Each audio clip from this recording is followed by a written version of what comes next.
Romero, calma aí na área com o Espaço Calmamente. Dr. Davi Sender já está por aqui. Bom dia, doutor. Hoje a gente tem um convidado diferente, que é o Gabriel. Ele é mestre em psicologia e é especialista em terapias cognitivas, mas eu vou deixar eles se apresentarem. Bom dia para vocês e sejam muito bem-vindos. Bom dia, prazer recebê-los, bem-vindos mais uma vez. Bom dia, Homero, bom dia, Ana, bom dia, Gabriel. Bom dia, gente. Bom dia, ouvintes. Estou muito feliz de a gente poder trazer hoje uma pessoa que eu admiro muito, um psicólogo que eu indico muitos pacientes, Gabriel Nobre, e que, na verdade, uma das formas de eu conhecer ele, né, um dos motivos tinha sido justamente esse contato com o jogo, né, Gabriel? Não com nós jogando, gente. Explicar direitinho a situação. Bom, o tema de hoje é vício em apostas, que é um assunto extremamente atual e, ao mesmo tempo, antigo, né, gente? Então, apresentando o Gabriel direitinho, ele é mestre em psicologia e especialista em terapias cognitivas, tem mais de 8 anos de experiência na área de vício em games, além de ser colunista também do Aposta Legal Brasil. Para a gente começar esse programa, bem legal, bem importante, o vício em apostas, ele pode ser chamado de transtorno.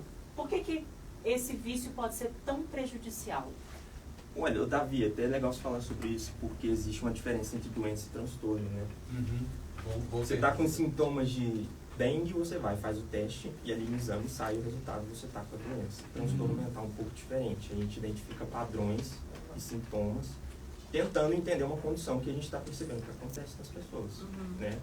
E com isso a gente tem pesquisas para ter tratamentos, etc. Mas o vício em apostas ele pode sim ser considerado um transtorno mental. Já é catalogado no CID, no DSM, nos manuais que os profissionais de saúde mental usam para identificar transtornos. Antigamente, na verdade, o DSM, né, para quem não sabe, é um manual diagnóstico estatístico, né, de saúde mental, voltado para a psiquiatria. E a gente, geralmente o DSM vai mudando ao longo dos anos, porque a gente vai tendo mais pesquisas. E jogo, o vício em jogo, vício em jogo de aposta principalmente, ele já foi, antigamente ele era considerado um transtorno dos impulsos. Então a pessoa tinha dificuldade, né, de conseguir lidar, controlar o impulso dela, assim como vários outros transtornos, né, que a gente tem na psiquiatria. Mas os últimos, a partir dos anos, assim, até chegar mais ou menos em 2014, né, ele passou a ser classificado como dentro do capítulo de transtornos de dependência, tal como lado a lado com o alcoolismo, né, com vícios em outras substâncias e tóxicos, porque devido a uma série de similaridades que o jogo de aposta tem com dependência. Eu ia perguntar para ele se existe essa similaridade entre vício em apostas e dependência química. Então, realmente existe isso, né? Existe. Tem até estudos em neurociência mostrando que a atividade do núcleo accumbens, que é uma regiãozinha do cérebro, o sistema de recompensa do cérebro, ele tem uma atividade semelhante ao estado de fissura de uma pessoa quando quer usar drogas. Uma pessoa com fissura para apostar tem uma atividade parecida nessa região. Né? Esse estudo foi publicado até na Nature, né? Sim. Então, é visto de maior impacto que a gente tem. O jogo de aposta, ele tem uma série de características neurobiológicas, como o Gabriel está dizendo, e também, né, comportamentais. É a única condição de dependência que a gente tem hoje, que é uma dependência comportamental, não por substâncias. Mas, como o Gabriel está colocando, é como uma substância interna. Frente ao ganho, o paciente, ele tem... Todos nós, se a gente ganhar dinheiro, né, a maioria de nós, não imagino alguns mais, outros menos, mas todos nós, em tese, temos essa ativação desse lugarzinho de recompensa no cérebro. A gente entende que isso é bom. Mas no caso dos pacientes dependentes de jogos, essa reaçãozinha, ela gera uma série de outras cascatas. E essa mudança de padrão, né, Gabriel? Essa mudança de padrão de comportamento faz com que isso vai sendo configurado como um jogo, porque ela perde o controle. Olha só. Exatamente. Essa geração de sensações, será que tem a ver com ela ganhar? E pelo menos assim no começo, né? Tô ganhando, tô vendo esse retorno financeiro que essa aposta tá me dando. E aí ela começa a se sentir maioral, digamos assim? Cara, tem um sintoma isso para você identificar o transtorno. Modificação de humor. É como se apostando a pessoa sente uma coisa que ela não sente fazendo mais nada. Entende? Semelhante ao uso de droga também. Sim. A pessoa sente alguma coisa diferente, né? E o problema disso é que quando a pessoa sente essa coisa diferente só fazendo aquilo, ela começa a pensar mais sobre isso. Ela começa a sentir mais vontade, consequentemente ela faz mais. E aí começa a cascata de sintomas, né? Ela tem essa saliência que é pensar mais e fazer mais. Com isso ela fica tolerante, ela precisa fazer cada vez mais para sentir de novo aquela mesma sensação. E aí começa a haver conflitos, problemas financeiros, conflitos com esposa, familiares, etc. Os sintomas de retirada, que a gente fala, a pessoa quando ela é impedida de apostar por algum motivo ou não tem acesso, ela fica inquieta, fica irritada. Em alguns casos mais graves pode ter até dor de cabeça, náusea. Sintomas físicos, Sintomas né? físicos podem aparecer também. Olha só, lembrando que a gente está ao vivo no Instagram do Espaço Calmamente, no Instagram do Dr. Davi Sender. Você pode mandar sua pergunta por lá, sua dúvida. Nosso WhatsApp também já está liberado, tá? 329-9918-1483. Gente, existe uma forma da gente identificar como que ocorre esse vício em apostas? Antes disso, eu vou só complementar, o Gabriel falou uma coisa assim que é absolutamente importante, né? Que é exatamente o que define, né, Gabi? A dependência, na verdade, de qualquer transtorno mental, né? Prejuízo e sofrimento. Né? Quando a pessoa passa a ter prejuízo e sofrimento por conta de uma determinada condição e que ela não consegue sair dela, né? E o problema aqui do jogo é que as pessoas, primeiro, elas têm ilusão que elas conseguem. O jogo, ele tem algumas particularidades que eu acho que é importante a gente falar rapidamente, assim. A pessoa, o jogador, ele geralmente é consciente, ele está consciente, porque ele falou, não está usando uma substância real ali, né, na verdade, assim, materializada. Mas ele começa a ter, eu acho que o Gabriel pode falar disso, uma série de distorções cognitivas, a gente chama, né? Sim. Então, a maioria começa a minimizar as perdas. Eu tenho um paciente uma vez que falou, né? Pra mim, o paciente não ganhava por 3 salários mínimos. Falou assim, pra mim, R$1.000 se tornou R$10. Porque ele ganhava muito dinheiro e perdia o triplo. E na verdade existe uma ordem, né, comum de como a pessoa vai jogando, porque o jogo ele é feito para perder. Ele não é feito para ganhar. Então a pessoa começa tendo pequena perda, depois geralmente um grande ganho, e aí em seguida ele vai conseguindo fazer esse balanço até que em um determinado momento ele começa a perder, ele vai se sentindo menos sensibilizado a apostar mais, então ele vai se sentir mais à vontade para apostar. Conforme ele vai ganhando, em um determinado momento ele perde. E aí, quando ele perde, às vezes não é tanto, ele começa a lutar, foi uma coisa que você falou, Aninha, tipo, conforme ele vai ganhando, ele vai querendo jogar cada vez mais. Na verdade, o que vai fazendo ele entrar em compulsão é a perda. Para recuperar o ganho, o que perdeu. Então, inicialmente, ele quer recuperar o que ele perdeu daquilo que ele chegando lá em cima, mas conforme isso vai caindo, vai ter um determinado momento que ele começa ele passa do quanto ele começou a apostar. E aí a compulsão não para dali. Não para. Vira um mecanismo compensatório, né? A pessoa se sente mal por ter perdido e isso acaba servindo como um incentivo, a gente chama isso de pensamentos permissivos. A pessoa começa a ter pensamentos que acabam levando ela a querer perseguir essa perda dela. Então, não, só mais um pouco não vai ter problema.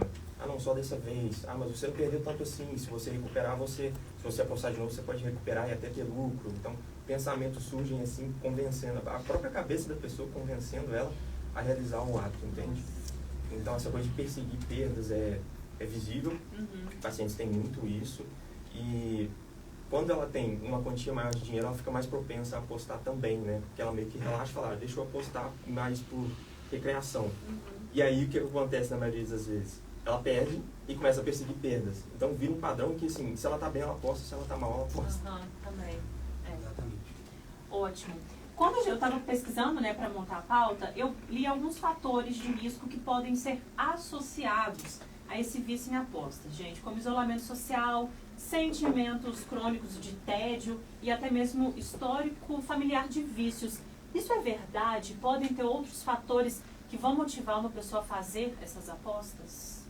Sim, uma coisa que eu vejo no discurso de alguns pacientes é coisas do tipo, quando eu era pequeno, a minha mãe às vezes apostava no jogo do bicho, e aí eu via ela feliz chegando em casa, mas na maioria das vezes ela estava triste porque ela perdeu. Então, na infância, a pessoa já teve um aprendizado, né? Vicário, que a gente fala, né? Através de observação de pessoas próximas, ela aprendeu que ali existe alguma coisa, sabe? Isso aí é um dos primeiros fatores de risco, né? Para a pessoa começar a apostar futuramente. Então, tem uma influência do contexto familiar, até da própria genética pode ter uma influência também.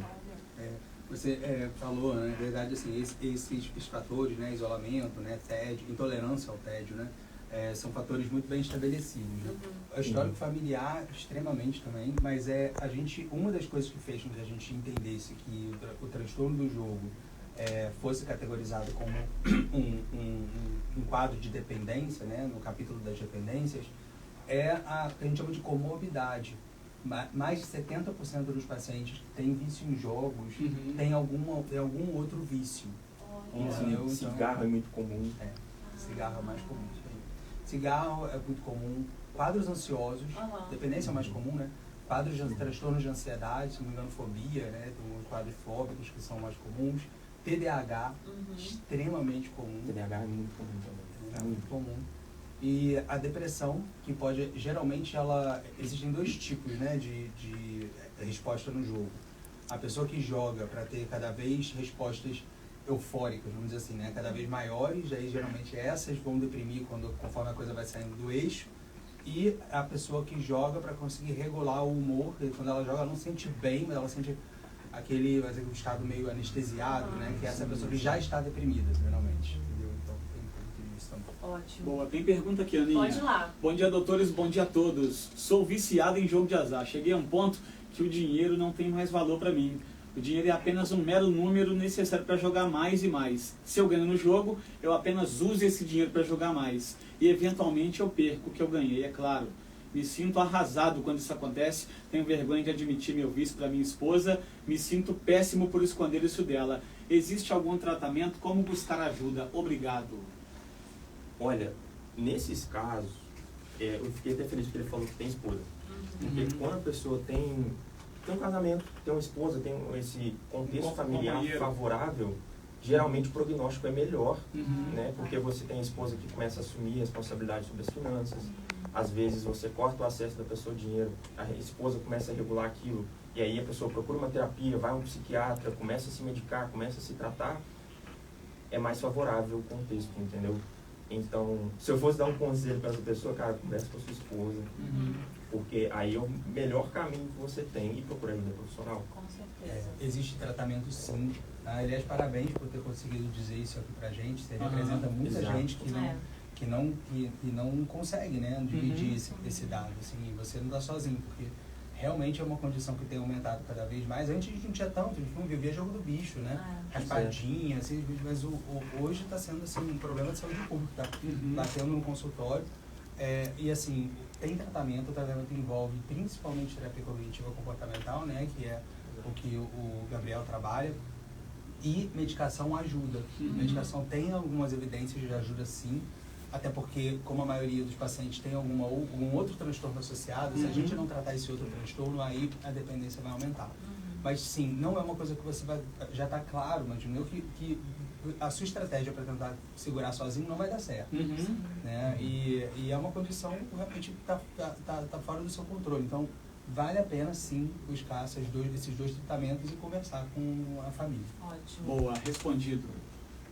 Hoje a gente está vendo um monte de aplicativo de aposta surgindo. Cada dia tem um novo. E eu acho que a facilidade disso talvez aumente mais esses vícios.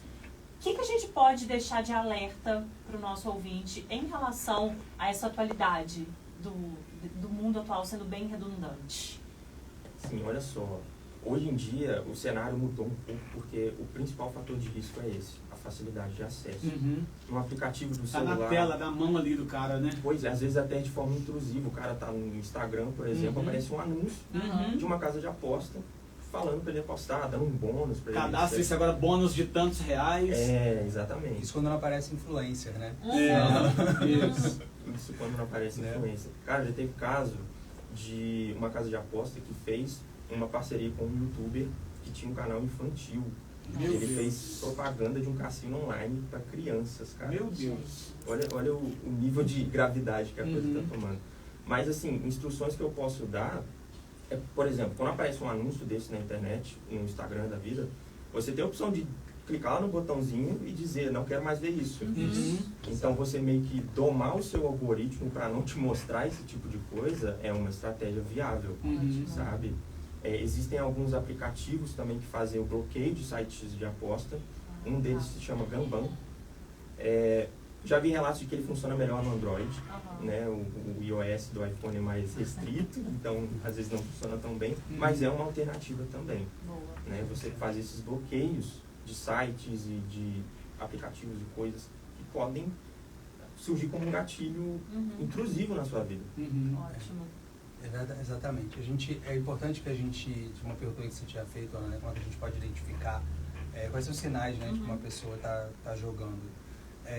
Geralmente, uma coisa que a gente estava conversando antes, né, Gabriel, que a gente tem visto jovens jogando mais. Muito.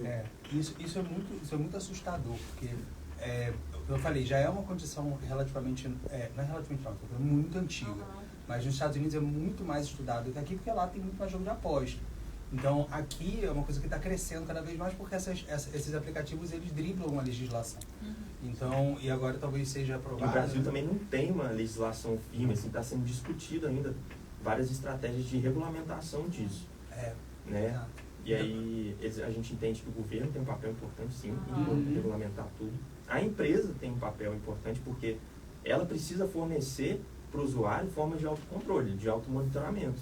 Que não faz todo sentido, Para eles não é tão vantajoso, mas isso é necessário. Isso é necessário. E aí, assim, ver que a pessoa está se isolando mais, tá? Ver, assim, eu estava falando de jovens, assim, pais que olham para crianças e vê a criança, sei lá, adolescente, de repente ele está com muito dinheiro, tipo, como é que ele está fazendo, como é que ele está ganhando esse dinheiro? Assim, de onde ele tirou isso? Qual que é a procedência disso? E na mesma coisa acontece com adultos, assim, a pessoa, de repente, você está reclamando de falta, de repente ela ganha alguma coisa, de repente ela com falta de novo, pedir empréstimo para as pessoas, né? Começa porque geralmente é isso, e mais jovens pegam às vezes dinheiro da carteira, né? Então, e assim, sintomas depressivos costumam ser aumento de ansiedade, falta de sono, tudo isso pode indicar um paciente com dependência. Ótimo. Chegou uma pergunta na live não vou citar o nome, como ajudar alguém viciado em jogatinas, que já se afastou de todos os familiares por conta do vício. Chegou parecido aqui, ó, como ajudar um familiar que a gente percebe nitidamente que está viciado nesses backs da vida. Obrigada. Sim. Vou falar uma coisa aqui, gente, que é o seguinte. No meu trabalho como terapeuta, o que eu busco entender na pessoa? Primeiro, o que leva ela a apostar. E segundo, o que torna isso um problema. Tá? Isso que eu vou identificar dentro de um consultório com uma pessoa. E aí, existe uma dessas motivações para a pessoa apostar, é o que a gente chama de amotivação. Que é basicamente, a pessoa, ela fala, poxa, eu ganho dinheiro às vezes, mas eu não sei se isso é certo. Eu aposto, mas às vezes eu tenho dúvidas se eu devo continuar fazendo isso. Quando a pessoa tem esse indicador, isso significa que ela tem consciência do que está acontecendo. Então é muito mais fácil ajudar uma pessoa dessa. Tanto em termos de terapia, quanto de medicamentos e até da própria família.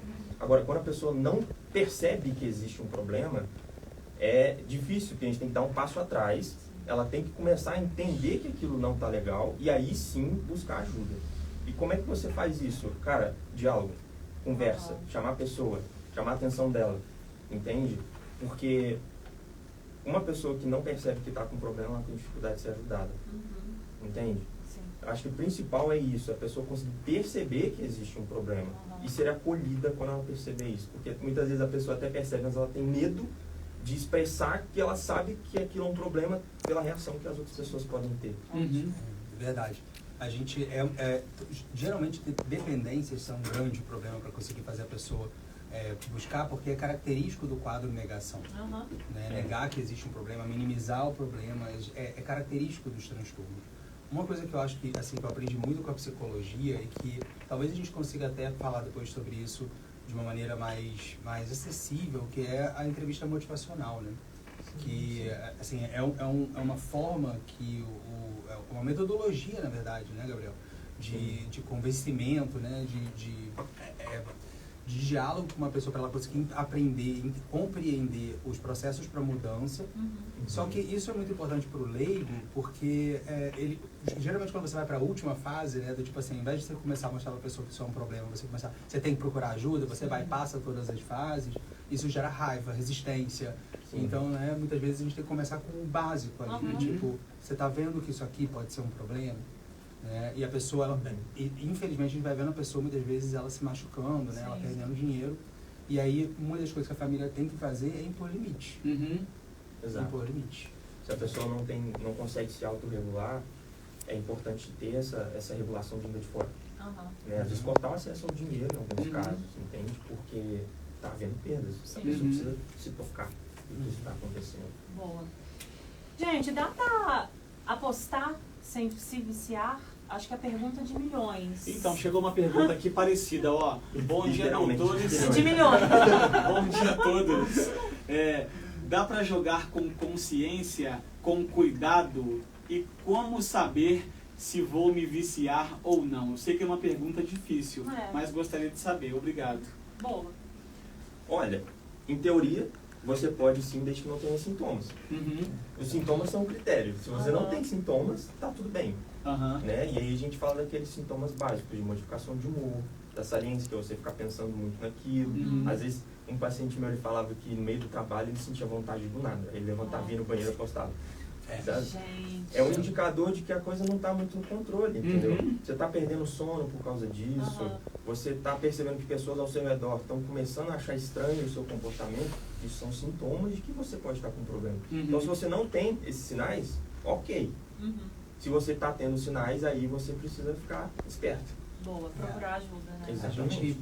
É possível sim, tal como é possível beber e não ser viciado. Então, para a gente ser, o vício, ele está muito relacionado a uma série de outros fatores de risco, né? Que a gente falou, então, por exemplo, a questão genética, né? Alguns pacientes, por exemplo, transtorno dos impulsos, ou pacientes mais impulsivos, pacientes mais, vamos dizer, com menos freio, né? Nesse caso. Mas o fato é que, assim, é possível jogar, mas existe esse risco ele não é pequeno, porque, novamente, as casas são muito sedutoras, todo esse trabalho e o que eles precisam observar é que, como o verdade Gabriel falou absolutamente tudo, assim, que é a questão dos sintomas do transtorno, são os critérios. Então, tentar parar, não conseguir, isso é uma das coisas, né?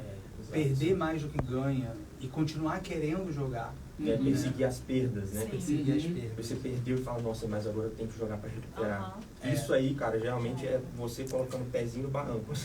Exatamente. Se precisar apostar cada vez mais, né? Então, isso é tolerância. Da mesma forma que a pessoa, um alcoolista, por exemplo, precisa de cada vez mais quantidade de álcool, uma pessoa com tolerância, no caso de vício em apostas, ela vai precisar apostar cada vez mais intensamente, em maiores quantidades, em cada vez mais plataformas. Maior frequência. Exatamente. Né? O problema é que, assim, não tem como você perceber se você vai se viciar ou não. Se você percebe se você está se viciando, entendeu? Quando o problema já está começando a acontecer que você percebe. Boa. Essa aqui é uma das partes dolorosas daquilo. Tem mais uma pergunta aqui na live. Bom dia, qual é o papel dos medicamentos nesse transtorno? Boa pergunta. Então, a gente não existe um medicamento, um esquema medicamentoso bem estabelecido para tratar, na verdade, nenhum tipo de dependência, tá? Exatamente, ou um remédio. Mas a primeira coisa que a gente faz com qualquer tipo de transtorno, não só dependência química e dependência de jogo, mas também transtornos alimentares, a gente pensa muito nisso, transtornos de personalidade, a gente pensa muito nisso, que é para começar o tratamento das condições comórbidas, que a gente tinha falado. Se a pessoa tem depressão, a chance dela estar deprimida, ela já tem um fator, assim, já tem uma predisposição a jogar, ou já é dependente de jogos, a chance dela ir lá e jogar mais é muito maior. Se a pessoa tem um transtorno de personalidade, esse transtorno de personalidade está muito ativo, vamos dizer, está muito aparente, está muito vigente, também tratar o transtorno de personalidade ajuda a tratar o jogo. Então esse é o primeiro ponto que a gente tem na psiquiatria. A gente fala de, assim, capinar o campo, tirar o que é mais de cima para ir para o mais para baixo. Mas existem algumas drogas que funcionam para, vamos dizer, reduzir a reatividade desse centro do prazer. Entendeu? Então, assim, geralmente são medicamentos que a gente usa também para pacientes com obesidade, né? Justamente por compulsão por comida. Então, assim, né? A gente também é usado esses medicamentos hoje que são de primeira linha para isso e que tem algum grau de evidência para o caso de jogos, né? O que, em geral, os antidepressivos, por exemplo, que são os que a gente acaba usando mais nesse tipo de condição, é o seguinte. A gente tem um circuito de pensamentos, um circuito neural relacionados aos pensamentos, e isso bem pedagógico, tá, gente? Assim, bem simples isso aqui. Vamos lá, um circuito dos pensamentos e um circuito das emoções, tá? Geralmente, quando a gente pensa alguma coisa que é relevante pra gente, isso ativa uma emoção na mesma medida, né? Então, se alguma coisa não é importante, a gente deixa pra lá, né? Não fica na nossa mente, não mobiliza nada. O que o antidepressivo costuma fazer é gerar uma leve separação, uma dissociaçãozinha desses dois circuitos, de maneira que a pessoa pense, mas isso não mobilize tanta energia emocional, entendeu? Então aquele negócio, a pessoa fala assim, alguém falou mal comigo, eu fiquei arrasado. Então assim, isso porque aquele pensamento, aquela compreensão fez com que várias emoções surgissem, mas se talvez ela estivesse sendo tratada, aquela coisinha que a pessoa percebeu, aquilo não fica na cabeça, porque o corpo não reagiu. Então, no caso de antidepressivos, às vezes é assim que eles atuam também, no caso da aposta. Davi, você falou é muito interessante, porque às vezes os comportamentos compulsivos, em geral, né, principalmente de apostas, ele pode aparecer de forma compensatória. Então, às vezes a pessoa está num processo depressivo, sente um desânimo muito grande, às vezes ela busca um comportamento que vai dar para ela um high, entendeu?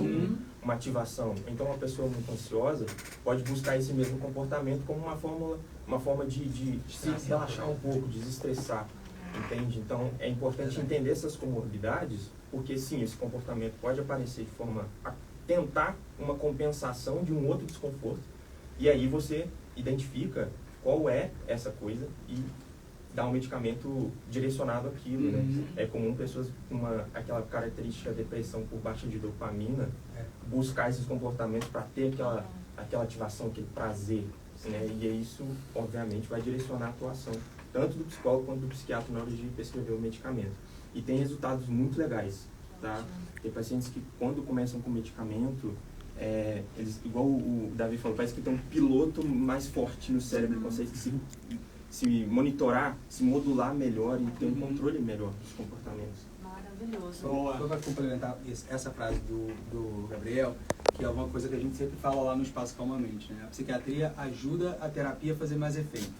Então, assim, por isso que fazer psiquiatra, não fazer terapia, acaba sendo, como eu sei que é uma analogia que a gente vai falar de uma coisa também que é ilícita, mas é como usar bomba e não malhar, entendeu? É mais ou menos isso. Não é mágica, né? Não é mágica, gente. Então, assim, realmente, não adianta você, né, dar mais combustível se o piloto não sabe fazer uma boa direção. E quem faz isso é o terapeuta. Ótimo. Boa. Então, se tem alguma dúvida, se você precisa de ajuda, procura um profissional. A gente sempre bate nessa tecla aqui e realmente isso é importante, né? Muito obrigada, Gabriel, pela presença. Para a gente te acompanhar nas redes sociais, conhecer um pouco mais do seu trabalho, seus contatos, fica à vontade. Gente, me segue no Instagram, psi.gabrielnobre. Ótimo. Simples assim, me procura lá, segue, estou sempre disponível. Maravilhoso. Lembrando que a live vai ficar salva do programa de hoje no Instagram do Dr. Davi, do Espaço Calmamente. Você pode reassistir, mandar para alguém que ficou aí interessado, vai ficar lá disponível. Dr. Davi, muito obrigada. A gente volta na sexta-feira que vem com mais um Calma Aí. Muito obrigado, gente. Muito obrigado, ouvintes, Homero, Ana e Gabriel. Foi um prazer enorme ter você aqui. Prazer todo mundo, cara. Obrigado, doutor Gabriel, doutor Davi Sender. Sexta que vem, então, tem mais 8h30 da manhã, não é isso, Aninha? Isso aí, Homero. Muito bacana o tema de hoje. Acabou mais um Calma Aí.